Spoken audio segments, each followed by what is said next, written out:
બનાસ ડેરીમાં કાંકરેજ વિભાગમાંથી અણદાભાઈ પટેલે તેમના ટેકેદારો સાથે ઉમેદવારી નોંધાવી. તાજેતરમાં બનાસ ડેરીની ચૂંટણી જાહેર થતાં કાંકરેજ તાલુકા રાજકારણમાં ગરમાવો આવી ગયો છે. આજે તારીખ 18/5/2025ના ગુરુવારના દિવસે 13:39 કાંકરેજ તાલુકા સહકારી આગેવાન અને થરા માર્કેટ યાર્ડના પૂર્વ ચેરમેન અણદાભાઈ પટેલે કાંકરેજ મામલતદાર VM પટેલ સમક્ષ તેમનું ઉમેદવારી પત્ર રજૂ કર્યું હતું. તેમાં કરશનભાઈ પટેલે દરખાસ્ત કરી હતી અને તેમના ટેકેદાર તરીકે પ્રહલાદસિંહ વાઘેલા ટેકો આપ્યો હતો. ફોર્મ ભરતી વખતે તેમના સમર્થકો ઉપસ્થિત રહ્યા હતા, જેમાં ગોવિંદભાઈ ઉજમભાઈ પટેલ, માનસુંગભાઈ પટેલ, બળદેવભાઈ દેસાઈ, રામજીભાઈ આકોલી, વરુભાઈ ભરવાડ, હરદાસભાઈ ચાંગા, હરજીભાઈ પટેલ, વાજાભાઈ પટેલ, બાબુભા વાઘેલા, ભલગામ ભારમલભાઈ પટેલ, લાલજીભાઈ રતનગઢ, હીરાભાઈ પટેલ, ઉમેદભાઈ પટેલ, કુરાભાઈ પટેલ, ડામરભાઈ પટેલ, જામાભાઈ ચાંગા સહિત આગેવાનો ઉપસ્થિત રહેલા. ઉમેદવારી પત્ર ભર્યા બાદ અણદાભાઈ પટેલે જણાવ્યું હતું કે હું ભારતીય જનતા પાર્ટીના કાર્યકર્તા તરીકે અને ભાજપ અનુશાસનમાં રહી બનાસ ડેરીમાં કાંકરેજમાંથી ઉમેદવારી નોંધાવી છે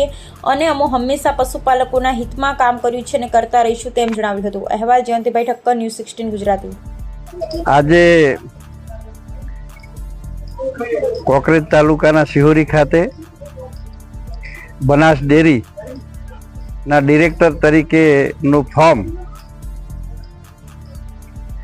ભારતીય જનતા પાર્ટીના કાર્યકર્તા તરીકે અને ભારતીય જનતા પાર્ટીના અનુશાસનમાં રહીને ચૂંટણી લડવા માટે ફોર્મ ભરવામાં મેં આવ્યું છે.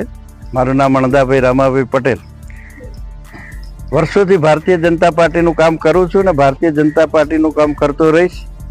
આવનારી ઘણા વર્ષોથી હું બનાસ ડેરીના ડિરેક્ટર તરીકે કામ કરું છું. આ તાલુકાની અંદર પશુપાલકો માટે, આ વિસ્તારના પશુપાલકો માટે જે જરૂર પડી એ બધું કામ મેં કરવા માટેનો પ્રયત્ન કર્યો જ છે. જ્યારે બનાસકાંઠા ડેરીનો વિભાગ જિલ્લામાં એક જ બનાસકાંઠાની અંદર પાલનપુરમાં હતી ડેરી, એ વખતે પણ અમે રજૂઆત કરી કે અમારા પશ્ચિમ વિસ્તારની અંદર એક આવું સંકુલ બને બનાસ ડેરીનું, અને એના લીધે અહીંના લોકોને રોજગારીની તકો ઊભી થાય. એના માટે વર્ષોથી લડાઈ લડીને આપણે સણાદર ખાતે ડેરી પ્લાન્ટ મોટો નાખ્યો. તો એના લીધે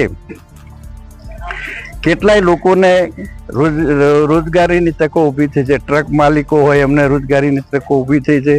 એની અંદર કેન ફરાવા હેલ્પરો જોતા હોય તો એની થઈ છે. રોજમદારોનું કામ ચાલે છે. આ રીતે અનેક પ્રકારે આ રોજગારીની તકો ઊભો કરવાનો આપણે પ્રયત્ન કર્યો છે.